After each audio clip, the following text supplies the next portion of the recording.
Welcome to This Explainer. You know, right now, sitting there watching this, you probably think the internet is just reacting to you, right? You search for something, it responds. You click a link, it updates. But beneath the surface, that's not what's happening at all. Today, we're diving into the architecture of predicted choice. It is this silent, completely invisible system humming underneath every single swipe, tap, and scroll you make. And it doesn't just react to what you do, it's actually predicting what you're going to do next, literally before you even make a conscious decision.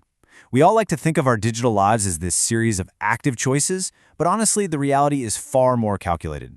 Let's get into it. So, are you reacting to the internet or is it predicting you?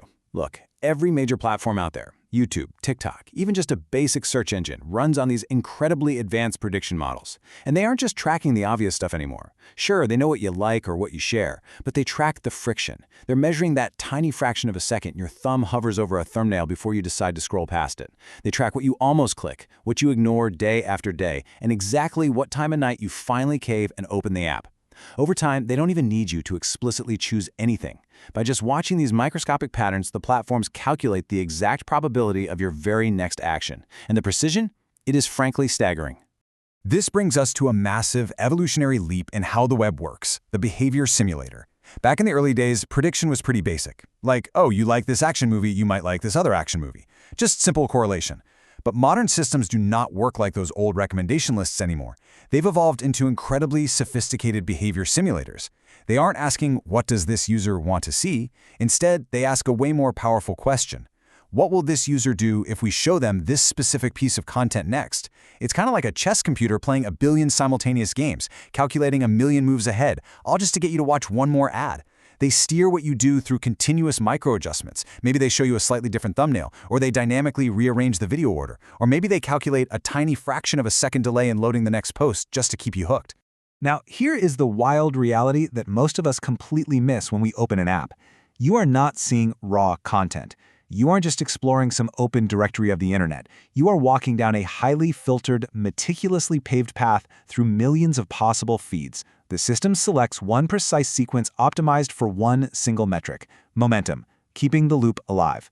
Look, the system absolutely does not care if a video makes you happy or angry or deeply informed. It certainly doesn't care about what's best for your long-term mental well-being. If outrage keeps you scrolling, you're getting outrage. If oddly satisfying videos of someone cutting soap keep you glued to your screen, well, that's exactly what you'll get. The only goal is to ensure you never reach that natural breaking point where you actually put the phone down. To pull this off, the system creates something called your attention identity. And you have to understand, this is not your real-life personality. It isn't who you are at the office or who you are with your friends or even who you aspire to be. It's a highly specific digital model of your behavior under stimulation. The system figures out which version of you is the most pliable. You know, like that exhausted, doom-scrolling version of you lying in bed at 11:30 p.m. The system maps that exact person, and then it starts nudging that specific version of you into existence just to extend your watch time. If it can accurately predict your next move, it doesn't need to show you everything. It just needs to show you the one specific post that tilts your next decision slightly, keeping you locked in without you ever feeling that psychological shift. When you zoom out, this creates this massive continuous feedback loop. You behave, the system predicts, it tweaks your feed, you take the bait, and boom, the system's model of you just got a little bit sharper, step by step, minute by minute. You completely feel like you are choosing freely, just casually browsing an endless buffet of options. But your choices are actually being guided through probability shaping. With every single interaction, the algorithm gets better at simulating your exact path forward through this giant ocean of content. It isn't mind control, at least not in that dramatic sci-fi movie way. It's just endless, invisible micro-adjustments, predicting what you'll do next.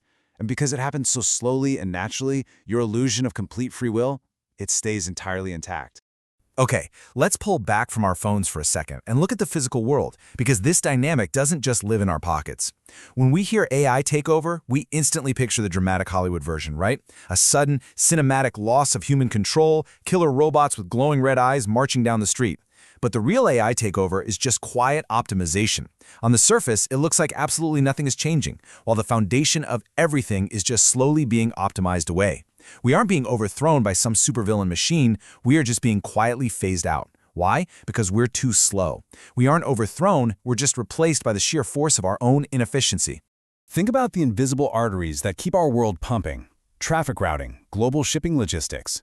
energy distribution, financial forecasting, massive cloud infrastructure. AI is already acting as a permanent decision-making layer inside all of these critical systems that we rely on every single day to keep civilization running. And we're not talking about a helpful little suggestion popping up on a dashboard anymore. The AI is executing the choices. And the truth is, humans are no longer overriding these algorithms. We really don't need to. Plus, as the sheer scale and complexity of these networks grows exponentially, human brains just literally cannot keep up with all the variables anymore. And this leads us to a crucial realization about how this tech actually weaves into society. AI doesn't replace jobs first. It replaces decision friction. Think about it. Anytime a human being has to sign a form, verify a route, approve a transaction, or manually adjust a supply chain, the system slows down. That human becomes a bottleneck in a network that completely demands instant reactivity. So those bottlenecks are just being removed entirely. Not because some sentient AI decided it wanted to conquer the power grid, but simply because in these massive, globally connected networks, speed always wins. Friction is incredibly expensive, and human deliberation, well, that's the ultimate friction. We are genuinely witnessing a profound shift in how the world operates. We're moving away from traditional management. You know, the old model where a single central system is in charge and some human sits at a desk providing oversight. Instead of a boss giving orders from the top down, control has completely dissolved into a swarm. We now have thousands of interconnected systems independently optimizing their own local problems at lightning speed. Energy systems are reacting to demand predictions, transportation networks react to local logistics, and global finance react to both of them, instantly. Humans aren't active participants in this decision chain anymore. We have essentially become observers, just watching the swarm optimize itself in real time. As these interconnections get deeper, the whole system becomes this living, breathing ecosystem.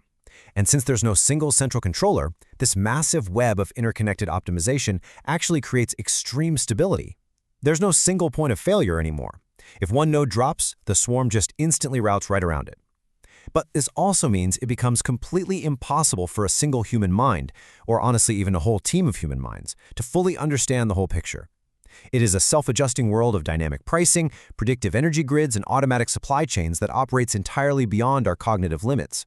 It is awe-inspiring for sure, and it is running the world right beneath our feet. Now that brings us to a somewhat sobering reality about our place in all this new infrastructure. At a certain point in these hyper-optimized city and logistics models, removing humans doesn't necessarily improve the system, but adding humans no longer helps either. We have literally built systems so perfect that trying to step in and help actually breaks them. In fact, human intervention usually just introduces unpredictable lag into these beautifully optimized, self-correcting flows. Basically, human intervention is now just categorized as noise. It's an error. So, slowly but surely, humans are phased out of the decision points. Again, it's not done out of malice or by force, it is just the cold, hard math of inefficiency. All right, let's transition back to the digital realm and zoom out to the final layer, our shared social reality. Because the internet didn't just suddenly become artificial overnight. It changed slowly, layer by layer. Remember when AI bots were incredibly easy to spot?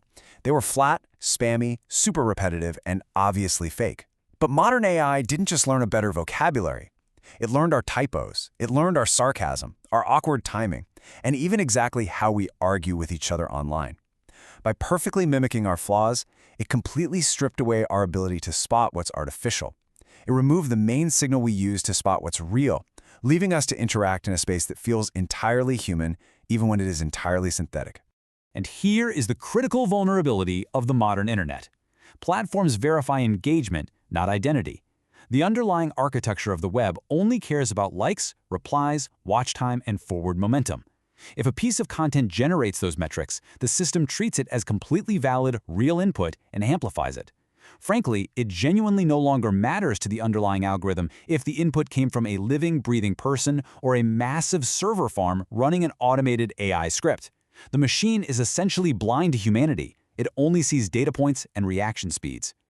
Imagine a completely closed loop for a second. An AI generates a controversial post. A different AI gets angry in the comments. A third AI likes that angry response, and a fourth AI shares it to a brand new feed.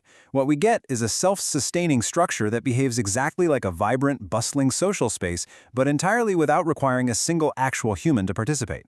And those automated responses? They feed right back into the engagement systems, training the algorithms even further. It looks like this massive global human conversation, but there isn't a single pulse in the room. At no point is there a requirement for a human to interrupt or validate this cycle. So we need to fundamentally reframe how we think about the danger here. People always assume the core threat is deception, right? Being tricked. But deception is actually unstable. It eventually gets caught. Consistency, on the other hand, is incredibly powerful. If the synthetic system is always perfectly coherent, it never triggers your suspicion. It doesn't violently break your trust, it just quietly replaces the very conditions that create trust in the first place. And because the experience feels so incredibly seamless, your brain stops doing the hard work. You stop evaluating, wait, is this real? And you start asking, is this entertaining? The actual origin of the content stops mattering entirely as long as it scratches that cognitive itch. This is exactly why your attention identity matters so much. You know, the internet used to lean heavily toward truth-seeking. It functioned a lot more like a giant library focused on accuracy and shared facts. But now, it is entirely dominated by stimulation-seeking. Because the system optimizes purely for human attention, it adapts perfectly to your specific viewing patterns. It has fundamentally shifted from a library of shared facts to a casino of personal stimulation. It wants engagement and retention above absolutely everything else. It makes the digital world profoundly more engaging, for sure, but completely indifferent to objective truth. The internet doesn't collapse into chaos, it just stabilizes into a perfectly responsive environment that feeds you exactly what you want to hear. Which leads us to the ultimate consequence: infinite personalized realities. If the system perfectly predicts your attention identity and nudges you along a heavily filtered path, the shared human experience shatters. Two people can be sitting on the exact same couch, open the exact same app, search for the exact same political event, and be fed entirely different, perfectly constructed realities. The internet doesn't disappear, it fragments. It continuously adapts to you, quietly dissolving our common feed, our universal experience, and ultimately, our shared reality. You aren't just getting a different news feed anymore. You are living in a completely different, algorithmically isolated universe. Which leaves us with a rather haunting question. If everyone is living inside a completely different, perfectly customized reality bubble, what does the internet even mean anymore? We are all just wandering through these beautifully constructed, personalized hallways tailored to our exact psychological profiles, and in a world quietly optimized by invisible architecture to predict our every single move, how much of your next decision is actually yours? Would we even recognize the moment our choices stopped being our own and we simply became optional in a machine running perfectly without us?